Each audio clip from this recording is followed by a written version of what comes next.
بسم اللہ الرحمن الرحیم، السلام علیکم ورحمۃ اللہ وبرکاتہ۔ اور سب سے پہلے اللہ رب العزت کے بابرکت نام سے ابتدا کہ جس کے نام کی برکت سے سارے کام آسان ہو جاتے ہیں، ساری مشکلات آسان ہو جاتی ہیں۔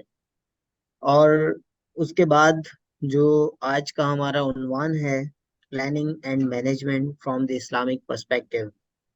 اور عنوان تو تھوڑا سا جو ہے اس میں پلاننگ اور مینجمنٹ کی بات آ رہی ہے، اسلامک پرسپیکٹو کی بات آ رہی ہے، لیکن اس کو اگر ہم کنیکٹ کریں، اس کو ہم منسلک کریں، جو ہمارے آ، علوم علوم دینیہ کہلاتے ہیں، درس نظامی کہلاتے ہیں، اس میں مسئلہ جبر و قدر ایک بہت مارکت العارہ مسئلہ ہے۔ اور اس سے اگر ہم کنیکٹ کریں اور اس کے ذریعے ہم آج کے اپنے معاملات کو، اپنے مسائل کو سمجھنے کی، اس کو سلجھانے کی کوشش کریں تو یہ ایک کافی مفید چیز ہو سکے گی۔ پاکستانی معاشرے کے اندر ہم اس چیز کو آبزرو کر سکتے ہیں کہ ہمارے ہاں ایک عام رجحان ہے، ایک نارمل جو ہے وہ اس طرف لوگوں کا رجحان ہے کہ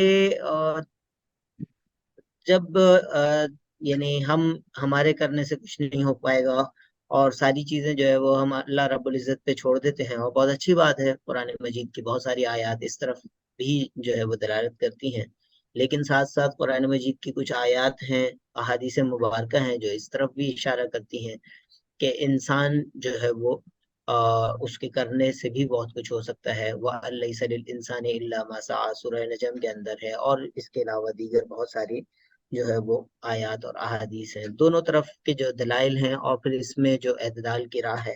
تو ایک اس نتیجے میں کسی حد تک جو ہے وہ بے عملی کی کیفیت پیدا ہوتی ہے، ایک ایسی کیفیت پیدا ہوتی ہے کہ جس کے نتیجے میں جو ہے وہ انسان جو ہے وہ کچھ خود کرنے اور کر گزرنے کے بجائے ہاتھ پہ ہاتھ دھرا بیٹھا رہنا پسند کرتا ہے، وہ کاہلی کی طرف جا رہا ہوتا ہے، وہ جو ہے وہ اس بات کی طرف جو ہے وہ جاتا ہے کہ ہم جو ہے بس خود کچھ نہ کریں، بلکہ جو ہے وہ سب کچھ جو ہے وہ تقدیر پہ چھوڑ دیں اور آگے بڑھ جائیں۔ اسی کو علامہ اقبال مرحوم فرماتے تھے کہ پہلے تو انہوں نے شکوہ اور جواب، شکوہ لکھا اور اس کے بعد پھر جواب شکوہ خود لکھا، اور اس کے اندر جو ہے انہوں نے اشارہ کیا کہ تم اپنے آبا کی بات تو کرتے ہو، اپنے اجداد کی، اپنے جو ہے وہ پچھلے لوگوں کے اسلاف کی بات تو کرتے ہو، لیکن تھے وہ آبا تو تمہارے ہی، مگر تم کیا ہو، ہاتھ پر ہاتھ رکھے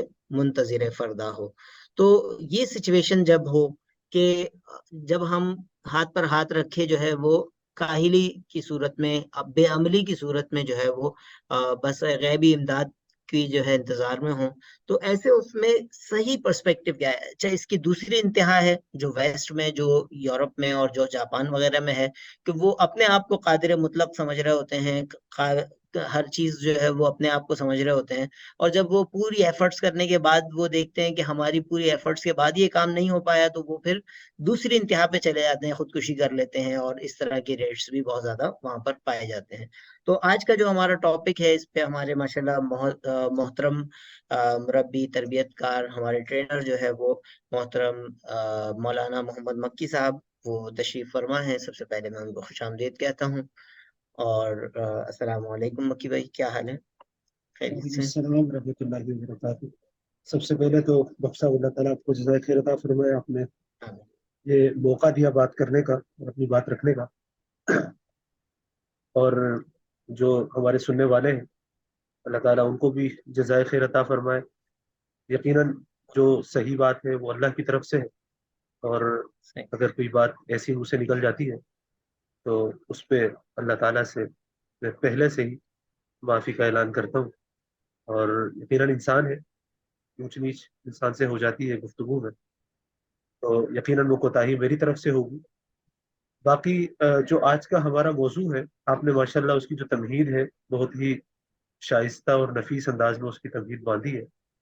اللہ تعالیٰ آپ کو جزائے خیر دے، آپ کے بھی علم و عمل میں اللہ تعالیٰ برکت عطا فرمائے۔ باقی آمین۔ تقدیر کے حوالے سے جو ٹاپک ہے، یہ بڑا سینسیٹیو ٹاپک سمجھا جاتا ہے، اور خود اگر ہم اسلامک پوائنٹ آف ویو سے، اسلامک پرسپیکٹو اس کا دیکھیں، تو یہ بات ہمیں احادیث سے ملتی ہے کہ بہت زیادہ ڈیپلی اس کو اسٹڈی کرنا اور بہت زیادہ اس کے اوپر ڈیبیٹ کرنے سے بھی احادیث کے اندر منع کیا گیا. تو اس لیے ہم ایک آسان الفاظ کے اندر یہ سمجھیں گے کہ تقدیر کی حقیقت کیا ہے، تقدیر کہتے کس کو ہے، اور تقدیر کیا تبدیل ہو سکتی ہے یا نہیں ہو سکتی. اور ایک چیز جو تقدیر میں لکھی جا چکی ہے، اللہ تعالیٰ انسان کے بارے میں فیصلہ کر چکے ہیں، تو کیا اب اس کے اندر کوئی تبدیلی واقع ہو سکتی ہے یا نہیں ہو سکتی. اور پھر جب تقدیر اللہ نے لکھ لی ہے تو پلاننگ اور مینجمنٹ اور عمل کرنے کا کیا فائدہ رہ جاتا ہے. یعنی ایک چیز جب پہلے سے لکھی ہوئی ہے کہ اس شخص نے یہ کام کرنا ہے اور وہ لکھا جا چکا ہے، تو پھر اب عمل کرنے کا کیا فائدہ ہو. تو یہ وہ سوالات ہیں جو ہمارے ذہنوں کے اندر عموماً پیدا ہوتے ہیں. تو میں کوشش کروں گا کہ آسان الفاظ کے اندر ان سوالات کو کور کرنے کی کوشش کروں. سب سے پہلے تو الحمدللہ ہمارا یہ ایمان ہے، یہ ہمارا بلیف ہے کہ اللہ تعالیٰ نے جو ہمیں مذہب اور دین عطا فرمایا ہے، یہ ایک کمپلیٹ کوڈ آف لائف ہے، ایک مکمل نظام حیات ہے، اور جو ایک انسانی معاشرے کی تمام کی تمام ضروریات کو پورا کرتا ہے، چاہے وہ کسی زمانے سے بھی متعلق ہو. اور یہی وجہ ہے کہ اگر ہم شعبہ جات کو دیکھیں اسلام کے، تو چاہے وہ عبادات کے باب میں سے ہو، عقائد کے حوالے سے ہو، یا معاشرتی زندگی کے حوالے سے تفصیلات ہو، یا اخلاقیات کے حوالے سے ہو، یا معاملات اور پبلک ڈیلنگز کے حوالے سے ڈسکشن ہو، اسلام ہر چیز کے بارے میں تفصیل سے گائیڈنس پرووائڈ کرتے ہیں. تو یہ تقدیر کے حوالے سے جو ٹاپک ہے، یہ عقائد کا ہی ایک شعبہ ہے، اور جو ہم ایمان مفصل اپنے بچپن میں پڑھتے رہے ہیں، آمنت باللہ و ملائکتہ و کتبہ و رسلہ والیوم الآخر والقدر خیرہ و شرہ من اللہ تعالی والبعث بعد الموت. یہ جو ہمیں بچپن میں سکھایا جاتا رہا ہے، تو انہی میں سے ایک عقیدہ توحید، عقیدہ تقدیر بھی ہے. تقدیر کیا ہے اس کو سمجھنا ضروری ہے. دیکھیں، تقدیر اگر اس کے ڈینوٹیٹو اور لیکسیکل میننگ اگر ہم دیکھتے ہیں، تو اس کا معنی ہے ٹو ایسٹیمیٹ سم تھنگ یا ٹو میجر سم تھنگ. کسی چیز کا اندازہ لگانا یا اندازہ کرنے کو تقدیر کہا جاتا ہے لغوی طور پر. شرعی اعتبار سے اگر ہم اس کی تفصیل میں جائیں، تو شریعہ ٹرم جو ہے، اس ٹیکنیکل میننگ جو ہے، اس کا مطلب یہ ہے کہ تقدیر اللہ تعالیٰ کے اس علم اور فیصلے کو کہا جاتا ہے جو اللہ تعالیٰ نے اس کائنات کے بارے میں اور اس کی کریشن کے بارے میں اور اس کی تمام مخلوقات کے بارے میں اللہ تعالیٰ کر چکے ہیں، اس کے وجود میں آنے سے پہلے، اس کی ایگزسٹنس سے پہلے. یعنی اللہ تعالیٰ کا جو علم ہے وہ ان لمیٹڈ ہے، اس کا کوئی کنارہ نہیں ہے، اور ایک نہ ختم ہونے والا علم ہے جو انسان کی عقل جس کے بارے میں سوچ نہیں سکتی. ایسا علم ہے اللہ تعالیٰ کا. تو اللہ تعالیٰ نے اپنے علم کی بنیاد پر انسانوں کے پیدائش سے پہلے انسانوں کے بارے میں جو فیصلہ کر دیا ہے، اس کو تقدیر کہا جاتا ہے. یعنی انسانوں کے وجود سے پہلے ہی اللہ تعالیٰ ان کے مستقبل کے بارے میں، کہ کون کیا کھائے گا، کون پیے گا، کون کتنا کمائے گا، کون کس حال کے اندر پیدا ہوگا، یہ تمام کی تمام تفصیلات ہیں جو اللہ تعالیٰ کے علم کے اندر پہلے سے موجود ہے. اور اللہ تعالیٰ یہ جانتے ہیں کہ کون نیک ہوگا، کون برا ہوگا. یہ ساری کی ساری چیزیں اللہ تعالیٰ کے علم کے اندر موجود ہیں. تو خلاصہ یہ ہوا کہ تقدیر، آسان الفاظ میں تقدیر کا مطلب یہ ہے کہ تقدیر اللہ کے علم کو کہا جاتا ہے، یا اللہ کے فیصلے کو کہا جاتا ہے. اور وہ فیصلہ جو اللہ تعالیٰ نے اس کائنات اور اس کی تمام اس میں بسنے والی تمام مخلوقات کے بارے میں اللہ تعالیٰ کر چکے، تو یہ کہلاتی ہے تقدیر. پھر تقدیر کتنی قسم کی ہے؟ تو دو قسمیں جو اسکالرز ہیں انہوں نے دو قسمیں تقدیر کی بیان کی ہے. ایک تقدیر کہلاتی ہے تقدیر مبرم، اور دوسری تقدیر کہلاتی ہے تقدیر معلق. یعنی اس کو آسان الفاظ میں ہم کہیں تو ایک تقدیر کہلائے گی جو کہ انچینجبل ہے، جو کہ چینج نہیں ہو سکتی، اور دوسری وہ ہے جو کہ کنڈیشنل ہوتی ہے یا چینجبل ہوتی ہے، جو کہ تبدیل ہو سکتی ہے. تقدیر مبرم کیا ہوتی ہے؟ تقدیر مبرم جو کہ ایسی تقدیر ہوتی ہے جس کے اندر کسی بھی قسم کی تبدیلی واقع نہیں ہو سکتی. یہ اللہ تعالیٰ کا سمجھ لیجئے کہ ایک آخری فیصلہ ہے کہ جس کے اندر تبدیلی ممکن نہیں ہوتی. قرآن کریم کی بہت ساری آیات ہیں جو اللہ تعالیٰ نے ذکر فرمائی ہے. ان میں سے ایک آیت، ان اللہ عندہ علم الساعة وینزل الغیث ویعلم ما فی الارحام وما تدری نفس ماذا تکسب غدا وما تدری نفس بأی ارض تموت. یہ ساری وہ تقدیریں ہیں جو کہ تقدیر مبرم کہلاتی ہیں، اور یہ وہ تقدیریں ہیں جس کا علم صرف اللہ کو ہے. اور قیامت کا علم ہے، قیامت کب واقع ہوگی. اب یہ جب یہ ہونی تو ہے، لیکن یہ کب واقع ہوگی اس کا علم صرف اور صرف اللہ تعالیٰ کے علم میں ہے. اللہ تعالیٰ اس کو جانتے ہیں، اللہ تعالیٰ اس کی تفصیلات سے واقف ہے. اور یہ وہ تقدیر ہے جس کے بارے میں جو ایک حدیث آپ نے سنی ہوگی کہ رفعت الاقلام وجفت الصحف، کہ جو اقلام ہے، جو قلم ہے، وہ اٹھا لیے گئے ہیں، اور جو سیاہی ہے وہ خشک ہو گئی ہے. یعنی جس سیاہی سے تقدیر کا فیصلہ لکھا گیا تھا وہ خشک ہو چکی ہے. یعنی سیاہی اور صحیفے کیا ہو چکے ہیں، ہم خشک ہو گئے ہیں، اس کے اندر تبدیلی واقع نہیں ہو سکتی. دوسری جو قسم ہے وہ کہلاتی ہے قضاء معلق بھی کہا جاتا ہے اس کو، یہ کنڈیشنل فیٹ بھی اس کو کہہ سکتے ہیں، جو کسی چیز کے اوپر کنڈیشنل ہوتی ہے، کسی چیز کے اوپر موقوف ہوتی ہے. یعنی ویسے تو یہ انسانوں کے پرسپیکٹو سے ہے، ہیومن پرسپیکٹو سے اگر ہم دیکھیں تو ہم یہ دو تقسیمیں کر سکتے ہیں. اللہ تعالیٰ کے علم میں یاد رکھیے کہ یا اللہ تعالیٰ کی چاہت کے اندر کوئی چیز کنڈیشنل نہیں ہے، کوئی چیز معلق نہیں ہے. اللہ تعالیٰ کے ہاں ہر چیز مبرم ہے، اللہ تعالیٰ کو پہلے سے ہر چیز معلوم ہے. یہ انسانوں کی طرف دیکھتے ہوئے یہ تقسیم کی گئی ہے، قضاء معلق اور قضاء مبرم جس کو آپ کہتے ہیں. تو تقدیر معلق یا کنڈیشنل جو فیٹ ہوتی ہے، یا اس کے لیے ڈیسٹنی کا ورڈ بھی یوز کیا جاتا ہے، یہ وہ تقدیر ہوتی ہے کہ جو بسا اوقات کسی نیک عمل کے اوپر یا کسی دعا کے ساتھ اللہ تعالیٰ کنڈیشنل کر دیتے ہیں کہ اگر فلاں بندہ یہ نیک کام کر لے گا یا نیک عمل کر لے گا، یا یہ اللہ تعالیٰ سے دعا کر لے گا، تو اللہ تعالیٰ اس تقدیر کو جو کہ اس کے بارے میں لکھی گئی تھی اس کو تبدیل کر سکتے ہیں. ٹھیک ہے، چھوٹی سی مثال ہے. فرض کریں کہ کوئی شخص ہے جو کہ گھر سے باہر نکل رہا تھا، گھر سے باہر جا رہا تھا، اور اس کی تقدیر میں فرض کریں کوئی حادثہ لکھا ہوا تھا کہ اگر یہ گھر سے باہر نکلے گا تو اس کے ساتھ فلاں حادثہ پیش آ جائے گا. لیکن وہ گھر سے نکلنے سے پہلے اللہ تعالیٰ سے دعا کرتا ہے، یا کوئی صدقہ دے کے چلا جاتا ہے. حدیث کے اندر ہے کہ صدقہ بلاؤں کو ٹالتا ہے.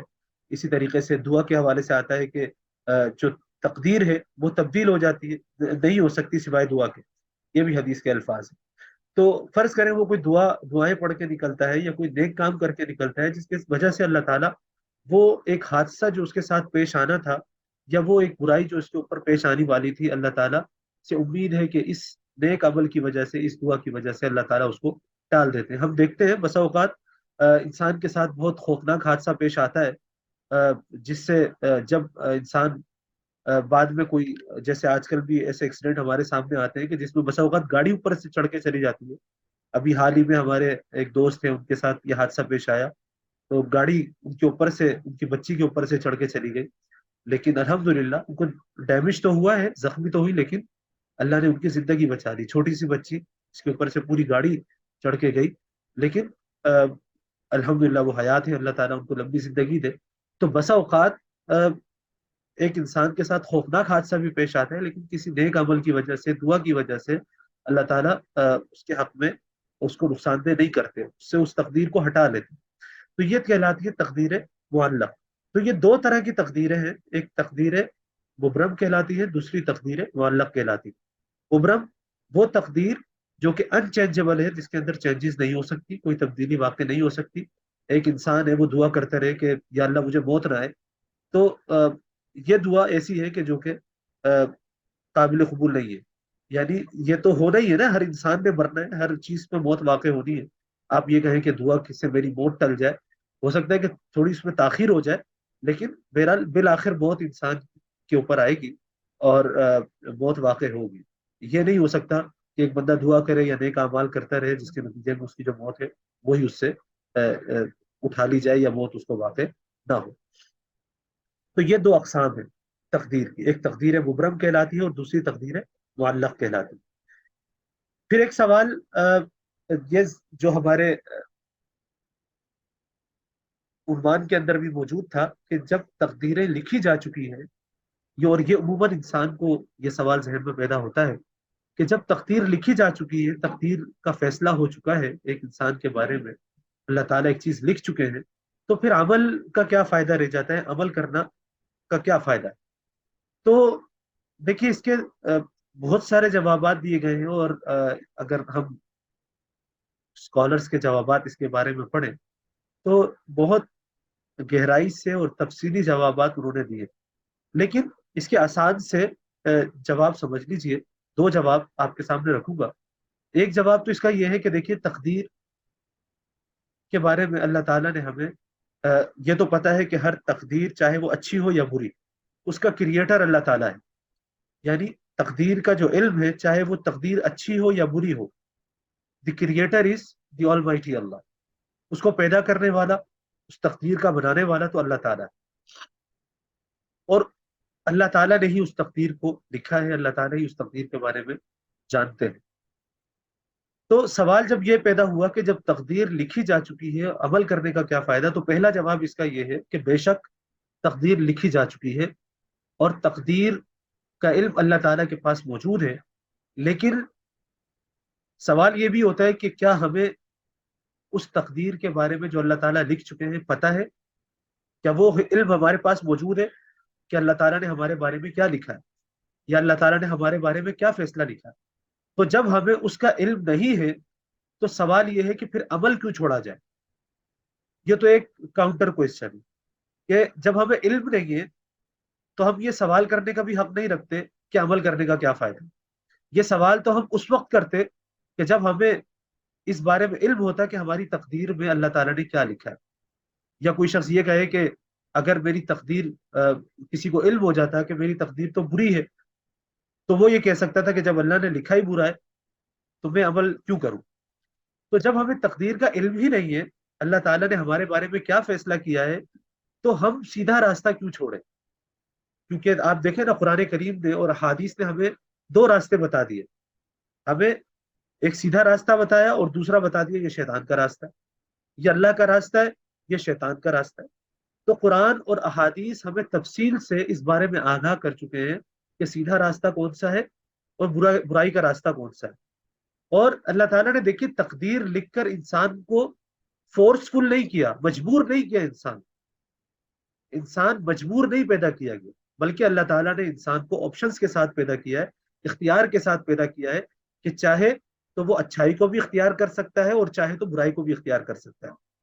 یعنی فرض کریں اس وقت میں آپ سے بات کر رہا ہوں تو یہ ایک میری تقدیر کا حصہ ہے، اللہ نے مجھے یہ اختیار دیا ہے کہ میں اگر چاہوں تو میں اس سیشن کو بند کر کے ختم کر سکتا ہوں، چاہے تو میں ہاتھ ہلا سکتا ہوں آپ کے سامنے، چاہے تو نہ ہلاؤں۔ ابھی ڈاکٹر صاحب میرے سامنے موجود ہے، ڈاکٹر صاحب چاہیں تو سیشن چھوڑ کے چلے جائیں، یہ ڈاکٹر صاحب کو اختیار دیا اللہ تعالیٰ نے، یا اس سیشن کو جو لوگ جوائن کرنا چاہتے ہیں وہ جوائن کرنا چاہیں تو کر سکتے ہیں۔ This is the option which is given by the almighty Allah to the human, یہ اللہ تعالیٰ نے ہمیں اختیار دیا ہے۔ تو اللہ نے ہمیں مجبور بحث کر کے پیدا نہیں کیا کہ ہم ایک لکڑی، سیدھی لکڑی اگر سیدھی کھڑی کر دی تو وہ سیدھی کھڑی ہے، بلکہ اللہ تعالیٰ نے ہمیں اختیار کے ساتھ پیدا کیا ہے، یہ آپشنز کے ساتھ پیدا کیا ہے کہ اگر ہم چاہیں تو اچھائی کا راستہ بھی جو اللہ اور اس کے رسول صلی اللہ علیہ وسلم میں بتا چکے ہیں، اور چاہیں تو برائی کا راستہ بھی ہم اختیار کر سکتے ہیں، یہ ہمیں اختیار ہے۔ اذان ہوتی ہے تو اللہ تعالیٰ نے ہمیں یہ اختیار دیا ہے نا کہ ہم وضو کریں اور مسجد کی طرف چل پڑے، ہمیں کون روک کے بٹھاتا ہے یا کون ہمیں منع کرتا ہے، یا کوئی ہمارے سر پہ پستول لے کے کھڑا ہو جاتا ہے کہ تم نے ہلنا نہیں ہے یہاں سے۔ اذان ہوتی ہے تو اذان سن کر ہم وضو کر کے مسجد کی طرف بھی جا سکتے ہیں، اور چاہیں تو نہ جائیں، بیٹھے رہیں آرام سے۔ تو ایک چیز یہ ذہن میں رکھیے کہ اللہ تعالیٰ نے انسان کو آپشن کے ساتھ پیدا کیا ہے، اختیار کے ساتھ پیدا کیا ہے، اور اللہ اور اس کے رسول صلی اللہ علیہ وسلم ہمیں قرآن و حدیث کے اندر سیدھا راستہ بتا چکے ہیں، برائی جس سے بچنا ہے وہ بھی بتا چکے ہیں، اچھائی جو اختیار کرنی ہے اس کے بارے میں بھی اللہ اور اس کے رسول ہمیں خبردار کر چکے ہیں۔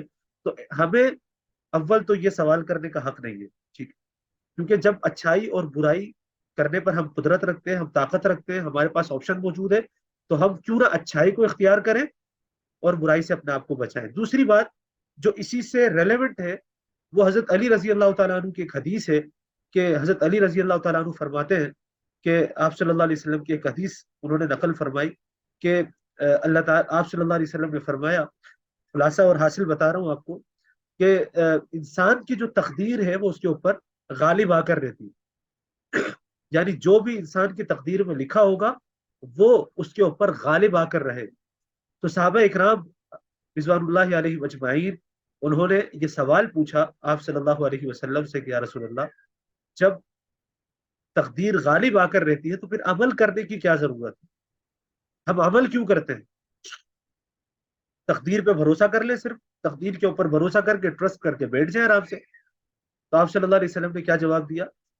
فرمایا کہ تم عمل کرتے رہو، یعنی جو عمل جس کے بارے میں تمہیں حکم دیا جا رہا ہے وہ عمل کرتے رہو۔ کیوں؟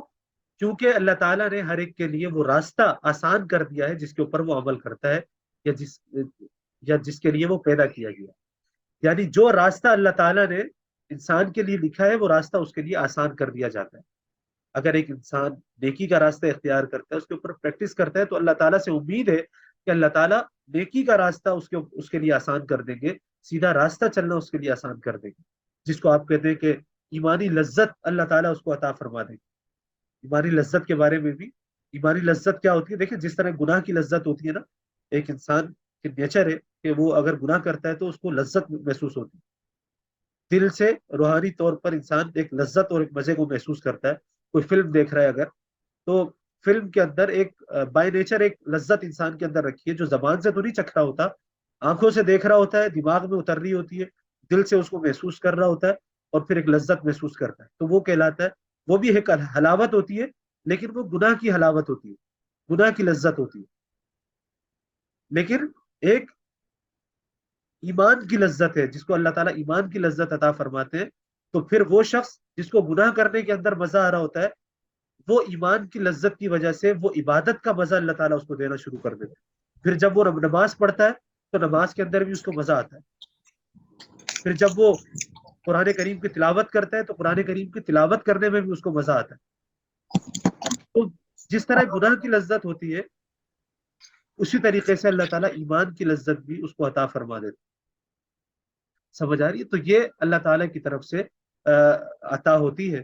اللہ تعالیٰ سے دعا بھی کرنی چاہیے کہ اللہ تعالیٰ ہم سب کو ایمان کی لذت عطا فرمائے۔ تو بہرحال عمل نہیں چھوڑنا چاہیے انسان کے لیے، جو راستہ ہے جس پر انسان عمل کرتا ہے، آپ صلی اللہ علیہ وسلم نے فرمایا کہ وہ اس کے لیے آسان کر دیا جاتا ہے۔ تو امید ہے انشاءاللہ سے جب نیکی کرتے رہیں گے تو اللہ تعالیٰ نیکیوں کو ضائع نہیں فرماتے۔ اللہ تعالیٰ کے سامنے جب اخلاص کے ساتھ انسان نیکی کرتا ہے تو اللہ تعالیٰ اس نیکی کے راستے کو آسان کر دیں گے، یہ اللہ سے ہمیں امید ہے۔ ڈاکٹر صاحب آپ کچھ ایڈ کرنا چاہیں گے اس میں؟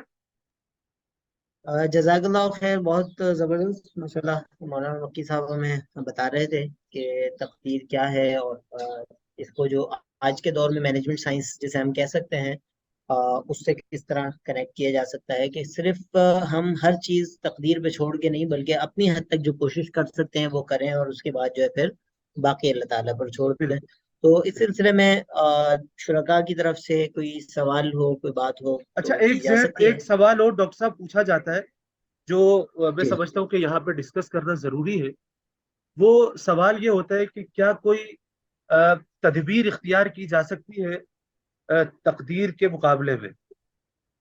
کیا تدبیر اختیار کرنا یہ تقدیر کے خلاف ہے یا نہیں ہے؟ مثال کے طور پہ جو پریکاشنس لیے جاتے ہیں یا احتیاطی تدابیر کی جاتی ہے، تو کیا یہ تقدیر کے کانفلکٹ کرتا ہے، تقدیر کے ساتھ کلیش کرتا ہے یا نہیں کرتا؟ میں سمجھتا ہوں اس کا ہوں، سوال کا جواب دینا اس لیے ضروری ہے کہ بسا اوقات جی کچھ لوگ صرف تدبیر کو اختیار کیے بغیر، ریسورسز کو یوز کیے بغیر صرف تقدیر کے اوپر بھروسہ کر کے بیٹھ جاتے ہیں۔ تو یاد رکھیے کہ یہ بھی ایک دور تھا کہ جس میں بڑی ڈبیٹ کی جاتی تھی، بڑا کانفلکٹ تھا اسکالرس کے درمیان، اور یہی وجہ ہے کہ اسی ڈبیٹ کی وجہ سے دو جو گروپس ہیں وہ بن گئے، ایک قدریہ کہلایا، دوسرا جبریہ۔ یہ آپ نے پڑھے ہوں گے ان کے بارے میں تفصیلات۔ جی قدریہ وہ لوگ ہیں جو کہ ایکسٹریم پہ چلے گئے دونوں۔ ایک ایکسٹریم پہ چلا گیا کہ انسان جو ہے وہ انڈیپینڈنٹ ہے، اور انسان اپنے اختیار سے جو چاہے سب کچھ حاصل کر سکتا ہے، یعنی اس نے تقدیر کو سائڈ لائن لگا دی بالکل، اور کہا کہ انسان جو ہے بالکل انڈیپینڈنٹ پیدا کیا گیا ہے اور وہ اپنی مرضی سے جو چاہے کر سکتا ہے، یعنی اس نے تقدیر کو بالکل سائڈ لائن کر دیا. تو یہ لوگ قدریہ کہلائے. اور دوسرے وہ لوگ تھے جو کہ جس نے انسان کو یہ سمجھ لیا کہ انسان صرف فورسفل ہے، انسان صرف مجبور ہے، انسان اپنے اختیار سے کچھ بھی نہیں کر سکتا. تو یہ لوگ دوسری طرف سے ایکسٹریم پہ چلے گئے، انہوں نے تدبیر کو بالکل سائڈ پہ کر دیا، اور کسی بھی پریکاشنز وغیرہ کو لینے کے حوالے سے یہ بالکل یہ ایکسٹریم پہ چلے گئے. اور تو یہ لوگ جبریہ کہلائے. اللہ تعالیٰ نے جو مسلمان کو ایک راستہ بتایا ہے وہ اعتدال کا راستہ ہے، ایک درمیانی راستہ ہے جو اللہ تعالیٰ نے انسان کو بتایا ہے کہ جب بھی انسان کوئی تقدیر جو انسان کی لکھی گئی ہے وہ تو غالب آ کر رہنی ہے، لیکن انسان کو تدبیر نہیں چھوڑنی چاہیے. تدبیر اختیار کرے لیکن اپنا بھروسہ، اپنا ایمان اللہ کی ذات پہ رکھے. اسباب، دنیا دار الاسباب ہے، اللہ تعالیٰ نے اسباب کے ساتھ، سورسز کے ساتھ انسان کو پیدا اس لیے کیا ہے کہ ایک دار الامتحان ہے. تو اسباب کو اختیار کرے لیکن اس کی توجہ اور نظر جو ہے وہ دار الاسباب، مسبب الاسباب کی طرف ہونی چاہیے، کہ جس ذات نے ان اسباب کو پیدا کیا ہے اس کی طرف نظر ہونی چاہیے. دیکھیے حضرت یعقوب علیہ السلام نے جو قرآن کریم میں 13ویں پارے کے اندر اللہ تعالیٰ نے ذکر فرمایا کہ یا ایھا النبی لا تدخل، یا جو میرا آیت ذہن میں نہیں آ رہی اس وقت، جب انہوں نے اپنے بیٹوں کو حکم دیا تھا کہ وہ مصر کی طرف جائیں، تو اس وقت حکم دیا کہ لا تدخلوا من باب واحد، کہ ایک دروازے سے داخل مت ہو. یعنی سب کو حکم دیا کہ کسی ایک دروازے سے داخل مت ہو. وہ ایک دنیاوی ایک احتیاط کو استعمال کرتے ہوئے حکم دیا تھا حضرت یعقوب علیہ السلام نے اپنے بیٹوں کو. اس کا مقصد بھی یہی تھا کہ وہ جو ہے نظر سے بچا، یا بنی لا تدخلوا من باب واحد وادخلوا من ابواب متفرقہ. آیت مجھے یاد آ گئی کہ اپنے بیٹوں کو جب انہوں نے حکم دیا کہ ایک دروازے سے داخل مت ہونا بلکہ مختلف دروازوں سے داخل ہونا، اور انہوں نے ساتھ کیا کہا، وما اغنی عنکم من اللہ من شیء ان الحکم الا للہ، کہ جو حکم ہے وہ اللہ ہی کا ہونا ہے. یعنی میں اللہ کے حکم سے تمہیں نہیں بچا سکتا. جو اللہ کی تقدیر ہے، جو تمہارے بارے میں اللہ کا فیصلہ ہے وہ غالب آئے گا، لیکن جو میرا بھروسہ ہے وہ بھی اللہ ہی کی طرف ہے. لیکن ان الحکم الا للہ، جو فیصلہ ہے وہ اللہ ہی کا ہے. اللہ ہی کے بھروسے پر جو بھروسہ کرنے والے ہیں ان کو اللہ کے اوپر بھروسہ کرنا چاہیے. علیہ توکلت وعلیہ فلیتوکل المتوکلون، یعنی جتنے بھی بھروسہ کرنے والے ہیں ان کو اللہ ہی کے اوپر بھروسہ کرنا چاہیے. اور پھر اللہ تعالیٰ نے خود بھی اس بات کا آگے اظہار بھی فرمایا کہ وَلَمَّا دَخَلُوا مِنْ حَيْثُ أَمَرَهُمْ أَبُوهُمْ مَا كَانَ يُغْنِي عَنْهُمْ مِنَ اللَّهِ مِنْ شَيْءٍ إِلَّا حَاجَةً فِي نَفْسِ يَعْقُوبَ قَضَاهَا وَإِنَّهُ لَذُو عِلْمٍ لِمَا عَلَّمْنَاهُ وَلَكِنَّ أَكْثَرَ النَّاسِ لَا يَعْلَمُونَ. اللہ تعالیٰ یہاں پر یہ بات بیان کر رہے ہیں کہ حضرت یعقوب علیہ السلام کی خواہش تھی جس کو انہوں نے پورا کر لیا، اس کے اوپر عمل کر لیا، لیکن جو فیصلہ ہونا تھا وہ اللہ ہی کا ہونا تھا، جو حکم کا نفاذ ہونا تھا وہ اللہ ہی کے حکم کا نفاذ ہونا تھا. تو اس سے بھی ہمیں یہ بات سمجھ میں آتی ہے کہ حضرت یعقوب علیہ السلام کا جو طرز عمل تھا وہ یہی تھا کہ انہوں نے ایک احتیاطی تدبیر اختیار کرنے کا حکم تو دیا، لیکن اس کے ساتھ ساتھ جو بھروسہ تھا وہ اللہ کی ذات پر کیا، اللہ کے اوپر کیا. اسی طریقے سے ایک اور حدیث میں آپ صلی اللہ علیہ وسلم کے ایک صحابی آپ صلی اللہ علیہ وسلم کے پاس تشریف لاتے ہیں، اور آ کر آپ صلی اللہ علیہ وسلم سے انہوں نے یہ سوال کیا کہ ہم جو تعویذ وغیرہ کرتے ہیں یا پھر ہم جو دوائی استعمال کرتے ہیں اس کے حوالے سے آپ صلی اللہ علیہ وسلم سے سوال پوچھا گیا، تو آپ نے فرمایا کہ تم دوائی اختیار کرو، اس کے بعد اللہ کے اوپر بھروسہ کرو. اسی طریقے سے وہ حدیث بھی مشہور ہے، ایک صحابی نے آپ صلی اللہ علیہ وسلم سے سوال پوچھا کہ یا اللہ میں یا رسول اللہ میں اونٹ کو باندھ کر اللہ پہ توکل کروں یا اونٹ کو چھوڑ دوں اس کے بعد اللہ پہ توکل. تو آپ صلی اللہ علیہ وسلم نے جواب دیا کہ پہلے اونٹ کو باندھو پھر اللہ پہ توکل کرو. تو اس کا مقصد یہ ہے کہ جو تقدیر ہے وہ تو ہونا ہے، جو لکھا ہوا ہے وہ تو ہو کر رہے گا، اس کا نفاذ تو ہوگا، لیکن مجبور محض سمجھنا اپنے آپ کو، اس کے لیے تدبیر اختیار نہیں کرنا، یہ بھی پسندیدہ نہیں ہے. اگر یہ بات کہی جائے کہ جو تدبیر ہے وہ بھی تقدیر کا ہی پارٹ ہے، جو تدبیر اختیار کرتا ہے انسان وہ بھی اللہ نے ہی اس کی تقدیر کے اندر لکھا ہوا ہوتا ہے، جس کو استعمال کر کے وہ تدبیر اختیار کرتا ہے. تو یہ اس سوال کو بھی سمجھنا ضروری ہے. بسا اوقات ہم اگر ایکسٹریم پہ چلے جائیں چیزوں کی تو ہم یہ کہنا شروع کر دیتے ہیں کہ یہ تو میری تقدیر میں لکھا ہوا تھا، یا جب تقدیر میں لکھا ہے تو اس کے لیے کوئی تدبیر کیوں اختیار کی جائے. تو یہ بھی سمجھنا چاہیے کہ تدبیر کو ضرور اختیار کرنا چاہیے، لیکن جو نظر ہے وہ اللہ ہی کی طرف ہونا چاہیے. اس تدبیر کی نسبت بھی اللہ ہی کی طرف کرنی چاہیے کہ جو ہوگا یا جو ہونا ہے وہ اللہ ہی کی مرضی سے ہوگا. تو یہ ایک مختصر سا اوور ویو تھا تقدیر کے حوالے سے. ڈاکٹر صاحب اس میں اگر کچھ ایڈ کرنا چاہیں گے تو یا جی اس کو بالکل، میں اس میں آخر کے 2 منٹ رہ گئے تو ساتھ ہی بات کو کنٹینیو کروں گا. ماشاء اللہ آپ نے جبریہ اور قدریہ کا تذکرہ کیا نا، تو آج بھی ہمارے اس دور میں بھی جبریہ بھی ہیں اور قدریہ بھی ہیں. یعنی جو ویسٹ سے بہت زیادہ متاثر ہیں، جو ہے وہ ٹیکنالوجی پہ بہت زیادہ بھروسہ رکھتے ہیں، وہ کہتے ہیں کہ انسان چاہے تو کیا ہو نہیں سکتا والی کیفیات ہوتی ہیں. تو وہی قدریہ والا ہے کہ انسان جو بالکل ہے وہ قادر مطلق ہے، جس طرح چاہے کر سکتا ہے. تو وہ بالکل ایک لحاظ سے خاص طور پہ جو ہم لوگوں کی فیلڈ ہے، آپ کی میری مینجمنٹ سائنس کی فیلڈ ہے، تو اس کی بھی جو انتہا ہے نا وہ فرعونیت کی انتہا ہو جاتی ہے، جس کو انا ربکم الاعلی جو فرعون کہتا تھا، تو وہ اپنے آپ کو قادر مطلق ہی تو کہہ رہا ہوتا تھا.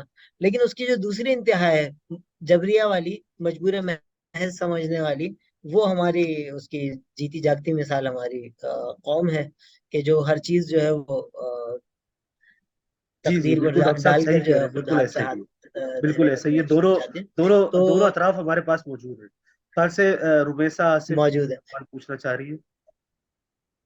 جی جی رمیسا آپ اچھا، ان سوال کا جو پوچھ رہی سر مسئلہ ہے. سر آپ نے تقدیر کے جی حوالے جی سے کافی اچھا سمجھایا ہے، مجھے سمجھ آیا. لیکن سر میرا یہ کوشچن ہے کہ جیسے اللہ پاک ہمیں 77 ماؤں جتنا پیار کرتا ہے، ٹھیک ہے، اگر میں اپنی مما سے بولوں کہ میری تقدیر لکھے تو وہ تو بہترین سے بہترین لکھیں گے نا، وہ میرے تقدیر میں کبھی کچھ برا نہیں لکھیں گے. تو پھر اللہ پاک کیوں کچھ لوگوں کے تقدیر میں جو ہے وہ سفرنگ لکھتا ہے، بہت زیادہ بہت زیادہ انہیں دکھ ملتے ہیں؟ تو یہ بات تھوڑی کلیئر کرتے ہیں.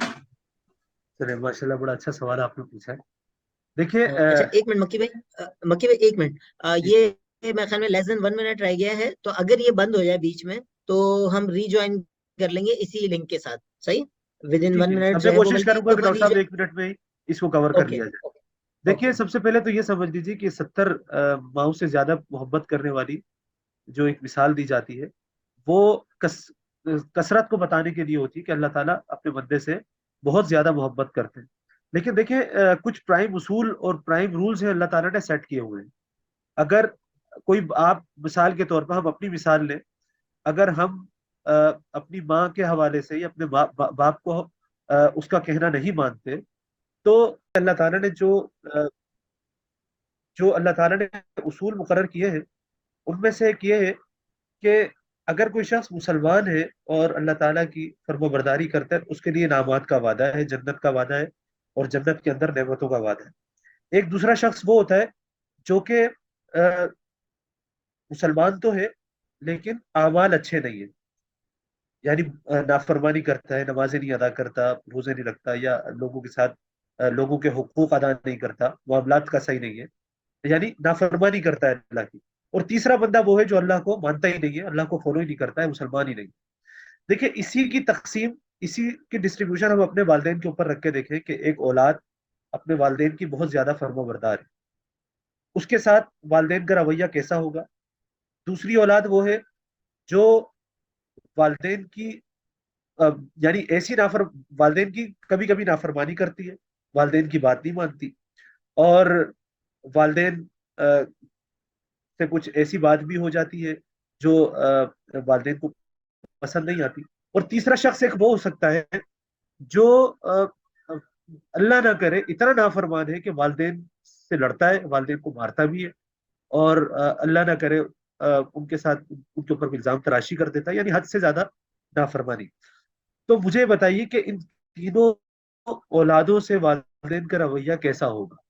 پہلے کے ساتھ نعمت ہوگی، اچھائی ہوگی، رویہ مختلف ہوگا، دوسرے کے ساتھ مکس ہوگا، اور تیسرے کے ساتھ جیسا ہمیں نظر بھی آتا ہے کہ بسا اوقات والدین اس کو اپنا بیٹا ماننے سے انکار کر دیتے ہیں، اپنی جائیداد سے نکال دیتے ہیں، آگ کر دیتے ہیں، اور باقاعدہ اس کا ایک نام آ جاتا ہے کہ یہ جو ہے بچہ ہماری ہماری جائیداد کا حصہ دار نہیں ہوگا. وہ شرعی مسئلہ اس کا ایک الگ ہے کہ شریعت کا کیا حکم ہوگا, پراپرٹی دی جائے گی یا نہیں دی جائے گی, لیکن اس طرح ہمیں نظر آتا ہے آج کے دور میں.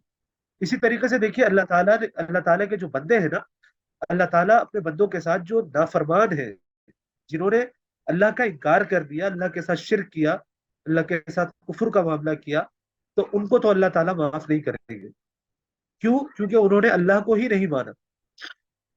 دوسری بات, جو اللہ کا نافرمان ہے, مسلمان ہے لیکن اللہ کا نافرمان ہے, تو جب اللہ کا نافرمان ہے تو اللہ تعالیٰ اس کو ایک وقت تک اس کو سزا دیں گے اس کی نافرمانی کی, لیکن بالآخر اپنے ایمان کی وجہ سے وہ اب جنت میں چلا جائے گا, اللہ تعالیٰ اس کو جنت عطا فرما دیں گے.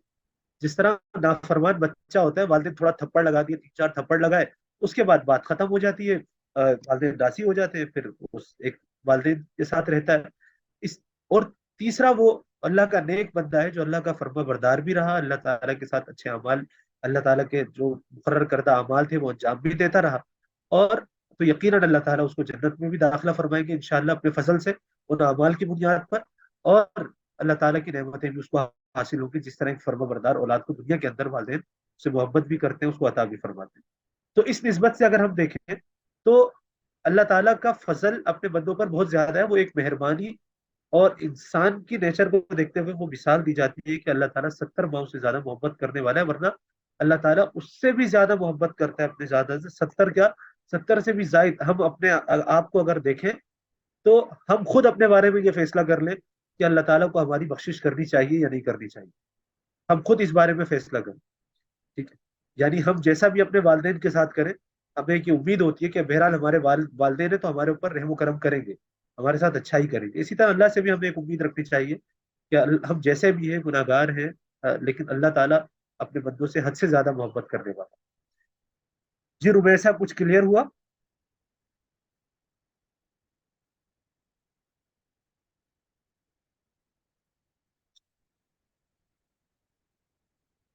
ٹھیک ہے ڈاکٹر چلیں صاحب, آپ کچھ اس سیشن کو کنکلوڈ کر دیں, انشاءاللہ پھر اگلے جزاک اللہ سیشن میں خیر. پھر ملاقات جی ہوگی. بالکل, ان کا رسپانس بھی آ گیا ہے آل کلیئر کا. تو چلیں ماشاءاللہ, چلے بہت الحمدللہ. زبردست.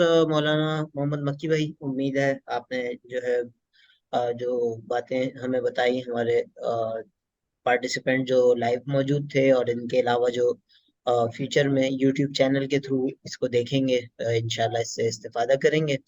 اور یہ ایک ایسا موضوع ہے جو بہت سارے اس طرح کے آج کے دور میں ہمارے پاس موضوعات ہیں یا ہونے چاہیے کہ آج کے دور میں ہمیں اسلام سے رہنمائی کیسے مل سکتی ہے. اسلام جیسا کہ شروع میں مولانا مکی صاحب نے فرمایا کہ ایک مکمل ضابطہ حیات ہے, زندگی گزارنے کا مکمل جو ہے کوڈ آف کنڈکٹ ہے.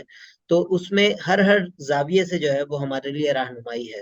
اور اس پوری بات کو جو ہے وہ اگر ہم سم اپ کریں کہ نہ تو ہمیں جو ہے وہ اتنا زیادہ جو ہے وہ اپنے آپ کو قادر مطلق سمجھنا چاہیے کہ بس ہم ہی ہم ہیں, ہم جو چاہیں کر لیں گے اور ہمارے ہی کرنے سے سب کچھ ہوگا. ایسا بھی نہیں ہے, بہت ساری چیزوں میں ہم مجبور ہیں, ہماری لمیٹیشنز ہیں.